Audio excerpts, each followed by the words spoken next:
அனைவருக்குமே வணக்கம். சற்று முன் கிடைத்திருக்கக்கூடிய ஒரு மிக மிக முக்கியமான செய்தி ஒன்று வெளியாகியுள்ளது.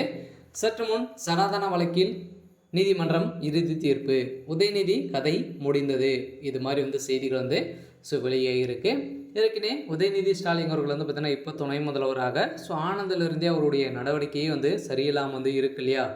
எங்கே பார்த்தாலும் பார்த்தீங்கன்னா அவர் இந்து மக்களை தரைகுறைவாக பேசி இந்துக்களை ஒட்டுமொத்தமாக ஒழிக்க வேண்டும் அப்படின்ற மாதிரி பார்த்தீங்கன்னா இந்து மதத்தை ஒழிக்க வேண்டும் அப்படின்ற மாதிரி பேசிய ஒரு நிலையில் இப்போ சற்று ஒரு 2 நாட்களுக்கு முன்னாடி கூட பார்த்தீங்கன்னா சனாதன வழக்கம் மூலமாக அவர் பார்த்தீங்கன்னா நான் ஒரு முழுமையான கிறிஸ்தவர் அப்படின்ற மாதிரி பேசிய சம்பவத்தினால ஒரு மிகப்பெரிய கலவரத்தை தான் ஏற்படுத்தக்கூடிய அளவுக்கு பேசி வரும் நிலையில் இப்போ அவருடைய சனாதன வழக்கில் இறுதி தீர்ப்பு வழங்க போகிறதாக நீதிமன்றம் அதிரடியாக பார்த்திங்கன்னா ஆனந்த் வெங்கடேஷ் அவர்கள் தாமாக முன்னெடுத்து இவர் இவருடைய வழக்கை முடிக்கக்கூடிய அளவிற்கு சம்பவங்களை பார்த்திங்கன்னா செய்ய போகிறாரு. இந்த வழக்கு நாளை பார்த்திங்கன்னா விசாரணைக்கு எடுத்துக்கொள்ளப்படும் நிலையில் என்ன தீர்ப்பு வரப்போகுது அப்படின்றது தான் ஒரு பெரிய கேள்விக்குறியாக இருக்குது. இருந்தாலும் என்ன நடக்க போகுது அப்படின்றத வெயிட் பண்ணி பார்க்கலாம்.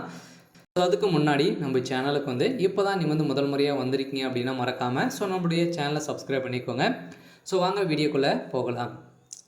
ஏற்கனவே சனாதன வழக்கு மூலமாக இந்திய முழுவதுமே பார்த்திங்கன்னா உதயநிதி ஸ்டாலின் அவர்களுக்கு நிறைய எதிர்ப்புகள் வந்திருந்த நிலையில் எந்த எதிர்ப்புகள் அனைத்துமே பார்த்திங்கன்னா அவர் மீது அங்கங்கே வழக்கு பதிவு செய்திருந்த நிலையில் அந்த வழக்கு பதிவை ஒட்டுமொத்தமாக பார்த்திங்கன்னா சென்னையில் தமிழகத்தில் மாற்ற வேண்டும் அப்படின்ற மாதிரி வழக்கு தொடர்ந்த நிலையில் இந்த வழக்கை அனைத்துமே ஒட்டுமொத்தமாக உச்சநீதிமன்றம் பார்த்திங்கன்னா விசாரணைக்கு எடுத்துக்கொள்ளப்படும் நிலையில் பார்த்திங்கன்னா இப்போ அதிரடியாக சனாதன வழக்கில் வசமாக சிக்கிய உதயநிதி ஸ்டாலின் அவர்களுக்கு ஒட்டுமொத்த கதையை முடிக்கக்கூடிய சம்பவம் தான் நடக்க போகுது.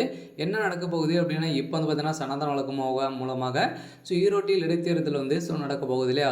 அங்கே தேர்தலுக்கு பார்த்திங்கன்னா பிரச்சாரத்துக்கு போயிட்டு இருக்கும்போது அங்கு திமுகவை எதிர்த்து போராட்டங்களை நடத்தி வரும் நிலையில் தான் இப்போ பார்த்திங்கன்னா இந்த சனாதன வழக்கு மூலமாக ஸ்டாலினுடைய தலையில் ஒரு மிகப்பெரிய இடியாக தான் விழுந்திருக்கு. இதனால் பார்த்திங்கன்னா திராவிட கழகத்துக்கு வருகின்ற சட்டமன்ற தேர்தலில் எந்த ஒரு வாய்ப்பும் இல்லாத அளவுக்கு தான் இப்போ உதயநிதி ஸ்டாலின் அவர்கள் செய்திருக்கா இல்லையா. அவர் பார்த்திங்கன்னா ஒரு மிகப்பெரிய சம்பவமாக செய்திடும் நிலையில் தான் இப்போ பாஜகவுடைய மாநில தலைவர் அண்ணாமலை அவர்களும் பார்த்திங்கன்னா இந்த விஷயத்தில் ஈடுபட்டு ஏற்கனவே பார்த்திங்கன்னா அவங்க பார்த்திங்கன்னா வெளிநாடு செல்லக்கூடிய நிலைமை ஏற்பட்டு இருக்கு இல்லையா. இதெல்லாம் அனைத்துமே ஆதாரங்களை வெளியிட்டு இப்போ உதயநிதி ஸ்டாலின் அவர்கள் மக்களிடையே மத கலவரங்களை புகட்டி வரும் நிலையில் அவருக்கு பார்த்திங்கன்னா துணை முதல்வராக இருக்கக்கூடிய தகுதி இல்லை அப்படின்ற மாதிரி தான் மக்களிடையும் பேசப்பட்ட ஒரு நிலையில் உதயநிதி ஸ்டாலின் அவர்களுக்கு ஒரு மரண அடியாக தான் விழப்போகுது. இருந்தாலும் என்ன நடக்க போகுது அப்படின்றத வெயிட் பண்ணி பார்க்கலாம். இது மாதிரி செய்திகளை தெரிஞ்சுக்கணும் அப்படின்னா மறக்காமல் நம்மளுடைய சேனலை சப்ஸ்கிரைப் பண்ணிக்கோங்க. தேங்க்யூ.